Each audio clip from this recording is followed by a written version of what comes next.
So, I guess Russia is bad again? As a child of the 90s, I'm used to thinking of Russia as the bad guy in that cliche way that it was in the action movies of the 80s that were on TV during the day when I was a kid. But now, all of a sudden, it seems to a guy who barely pays attention to the news, they are like legitimately bad again. Maybe the word is still. I don't know. I like the theory because I like pop culture theories. The one that says that there are underlying fears that inform the popularity of horror subgenres. So, like, when we're afraid of communism and the Russia of the 80s, we tell ourselves horror stories about zombies, about hordes of nameless, mostly faceless enemies with no individuality or personality just trying to eat our freedom-loving brains. Or when we're afraid of the lone dictator of an oppressive regime like the North Korea that nobody talks about anymore, well, then we tell ourselves horror stories about vampires, about singular, charismatic enemies who lure us in and drain our life and are immortal.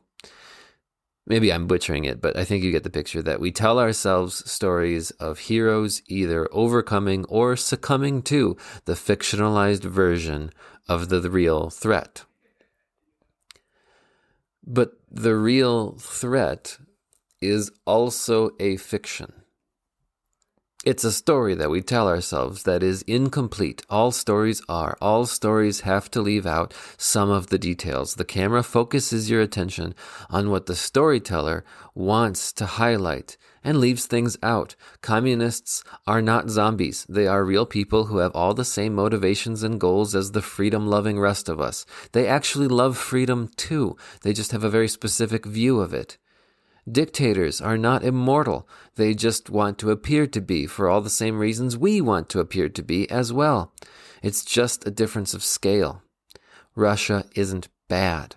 There are Russians doing bad stuff right now on a global level, but the country is too big and too diverse for us to lump them all together as an evil empire out to get us.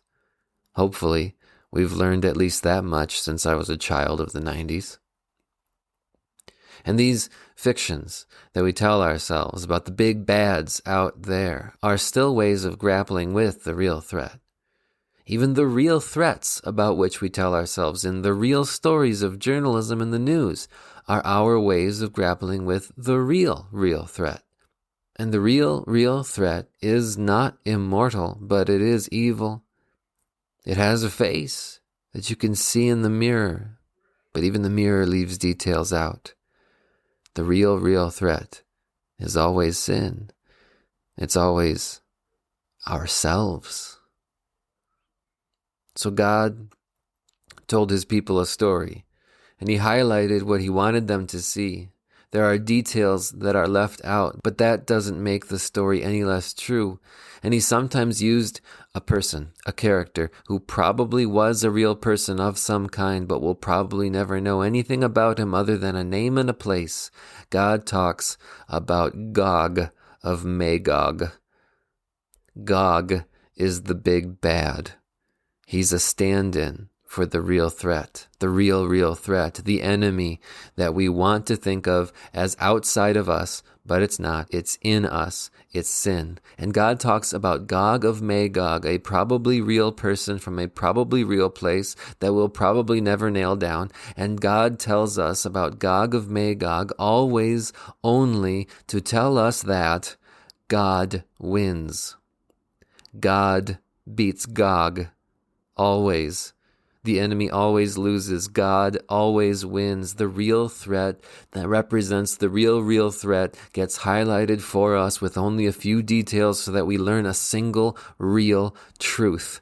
Our God wins. So you don't have to be afraid.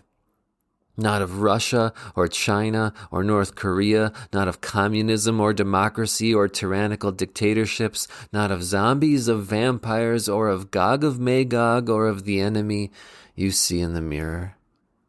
The story is, nothing beats God. Nothing beats Jesus. And he's your Savior. Even if you don't have all the details, you do have this fact: God wins, which means you do too.